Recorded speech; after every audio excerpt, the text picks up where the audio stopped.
Salut à tous, c'est Rototo et on se retrouve pour le 7e volet de notre série consacrée à l'histoire des avions de War Thunder et nous abordons aujourd'hui un avion italien dans la série donc des avions de première génération de l'Axe, le Machi MC200 Saetta.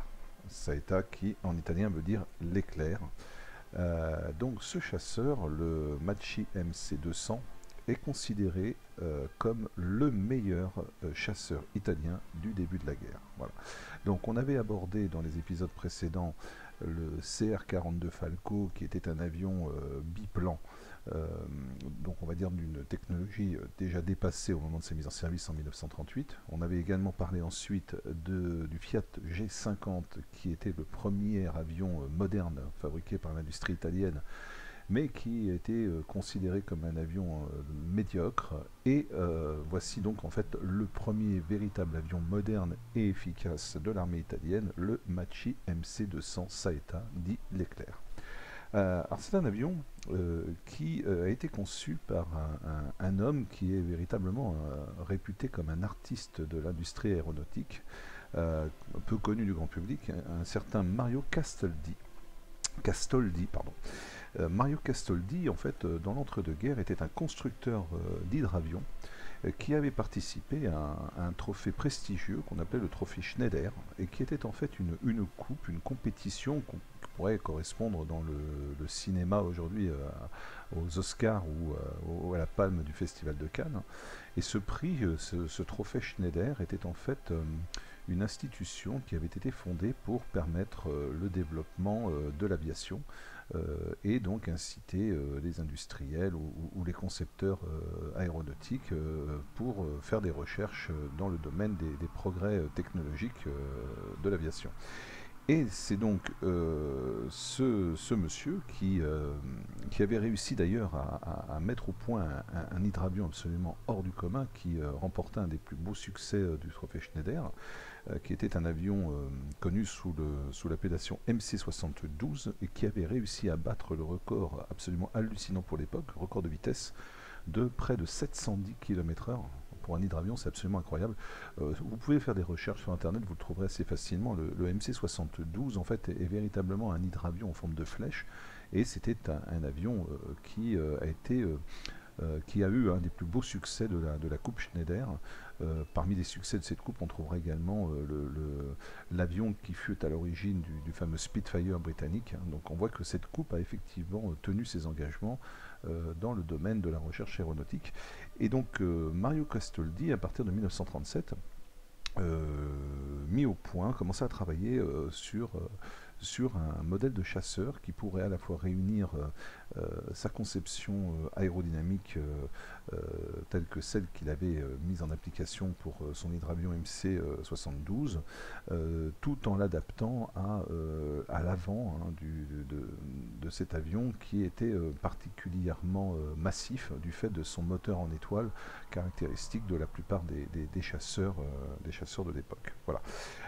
On va tout de suite lancer la bataille, on est déjà à 3 minutes, 3 minutes 37, donc comme à notre habitude, on lance la bataille et on va continuer à parler de cet avion, le Saetta, tout en faisant la partie. Alors là aussi, je précise que je ne me souviens plus du tout comment l'utiliser. Il est en configuration élite, contrairement au CR-42 Falco et au G50 qu'on avait utilisé dans les épisodes précédents. Donc normalement il devrait être assez efficace, mais j'avoue que je ne m'en suis plus servi depuis très longtemps, donc je ne sais plus du tout comment il réagit. Je crois savoir, d'après la fiche technique historique, du moins c'est ce qu'on va vérifier en jouant ensemble, que c'est un avion qui, comme ses autres collègues de l'aviation italienne, souffre d'un manque cruel d'armement. Hein. C'est un avion de première génération, donc il n'a que 2 mitrailleuses 12-7, comme c'était le cas pour le Falco et le G50, hein, donc ça ne changera pas grand chose de ce point de vue là. En revanche, au niveau de la vitesse, il n'est pas beaucoup plus rapide non plus. Je crois qu'il a une vitesse de pointe maximum de 500 km/h, donc on devrait avoisiner plutôt aux alentours de 350-400. Au niveau manœuvrabilité, il vire assez bien. Je dois reconnaître qu'il est assez agréable à piloter, beaucoup mieux que le G50, hein, qui m'avait posé pas mal de soucis dans les vidéos précédentes. On va voir tout de suite ce que ça donne, on va avancer tranquillement. Alors, pendant qu'on cherche nos adversaires, je continue donc à en parler. Il a été engagé assez tard sur le front, il n'a pas pu participer à la bataille de France puisqu'il a été mis en service à la fin de l'année 1939, début 1940, donc trop tard pour être engagé contre les avions anglais ou français pendant la bataille de France. Alors attendez, là je me concentre un petit peu. On a un A5M4, alors il faut attention, là c'est un 0, les 0 sont des avions dont il faut particulièrement se méfier, qui virent particulièrement bien. Hop, on va avancer. Voilà, j'aimerais bien... On va aller plus vite, hein. On va se débarrasser de lui parce que je pense que... Voilà, je l'ai lâché. Je me méfie énormément des zéros, mais il vire assez bien. Il faut reconnaître qu'il vire... Ah bah il y en a un qui... Un Fury. Bon. On va essayer de nous... Ah bah voilà, assistance à destruction.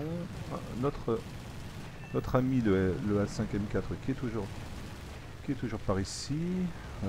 Je vais essayer d'aider mon camarade si je peux. Ouais, il vire pas mal, mais pas aussi bien que le 0 quand même, hein. Je reconnais que j'ai beaucoup de mal à le garder dans l'axe.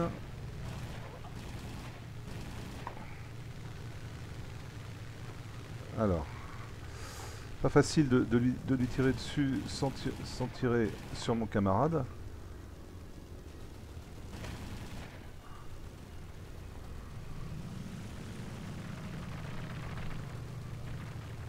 Là, j'avoue que j'ai beaucoup de mal à revenir en arrière.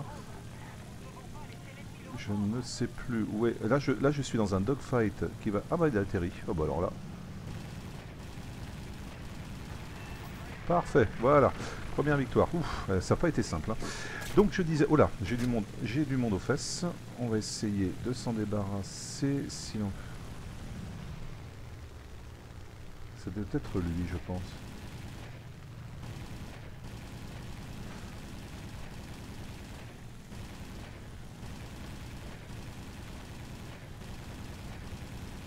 Alors, j'essaie de me... C'est vrai... Oh là là, j'ai pris un gros coup en passant là. C'est vrai que honnêtement, les mitrailleuses 12-7, hein, vous voyez, vous avez beau canarder comme un cinglé. J'ai pris des dégâts, hein, je fume. Je peux encore m'en sortir, mais le BF-109 là, j'ai beaucoup de mal pour l'avoir.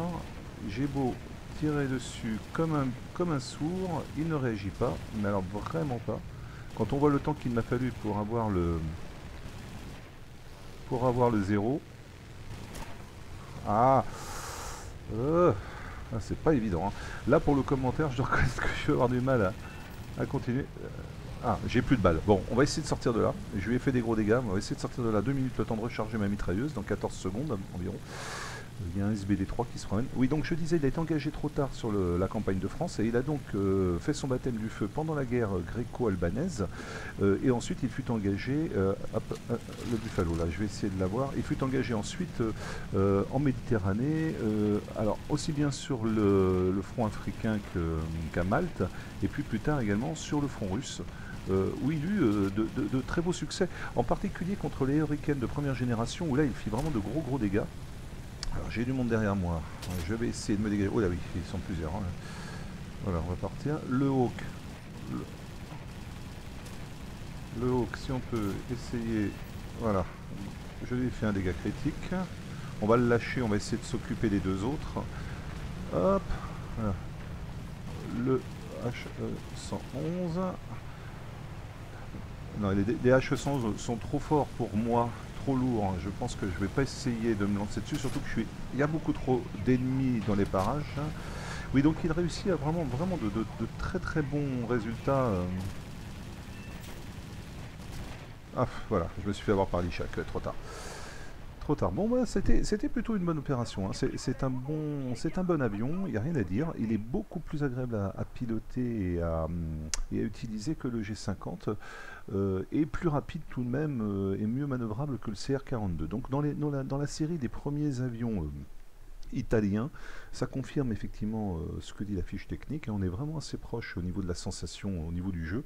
C'est un très bon appareil qui peut effectivement poser beaucoup de soucis à l'ennemi. Donc je disais pour finir sur son histoire qu'il a été donc utilisé également en Afrique et sur le front russe. Il a eu de très très bons succès au tout départ de la guerre, y compris contre les Hurricanes anglais, et puis il a été ensuite très rapidement surclassé par des appareils de niveau supérieur comme le Spitfire. Donc il a ensuite été retiré à l'arrivée du Machi MC-202, qui sera d'ailleurs l'avion dont nous parlerons dans le prochain épisode. Hein. À l'arrivée du MC-202, il fut retiré et réservé comme chasseur auxiliaire de protection du territoire italien, et également comme avion d'attaque au sol. Voilà. Je crois qu'on a fait à peu près le tour. Hein, ah oui, une petite précision par rapport à cet avion. On l'a remarqué, il a encore le cockpit ouvert, donc qui peut donner l'impression en fait, d'un avion encore relativement obsolète en matière de développement. En réalité, c'est pas du tout qu'il est obsolète ou que les concepteurs italiens n'avaient pas été capables de mettre au point un cockpit fermé. C'était une volonté express des pilotes italiens qui étaient pour la plupart formés sur des avions de type biplan, et qui vraiment avaient demandé à ce que leurs avions soient à cockpit ouvert. À l'époque, on considérait que cela offrait une meilleure visibilité, qui était essentielle évidemment pour le combat aérien. Voilà. Donc nous allons nous arrêter là, on est à 11 minutes, c'est très bien, c'est une bonne durée de vidéo. J'espère que cette vidéo vous aura plu comme les précédentes. Encore une fois, n'hésitez pas à me faire part de vos commentaires. Si vous avez des choses à rajouter, des choses que j'aurais omises, ou si vous avez des corrections à faire, je vous invite à ne pas hésiter à le faire dans vos commentaires. Encore une fois, je précise que je ne suis ni un historien aéronautique, ni un ingénieur, donc je me contente de partager quelques informations que j'ai réunies sur ces avions au fur et à mesure de mes lectures, puisqu'en fait je suis passionné par l'aviation de la Deuxième Guerre mondiale, comme beaucoup d'entre nous.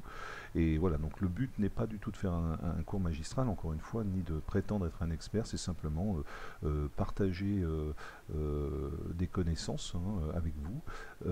Et donc c'est pas uniquement à sens unique, et puis aussi de faire un parallèle avec le jeu War Thunder pour savoir si finalement la reproduction, la simulation est assez proche de la réalité historique. Voilà.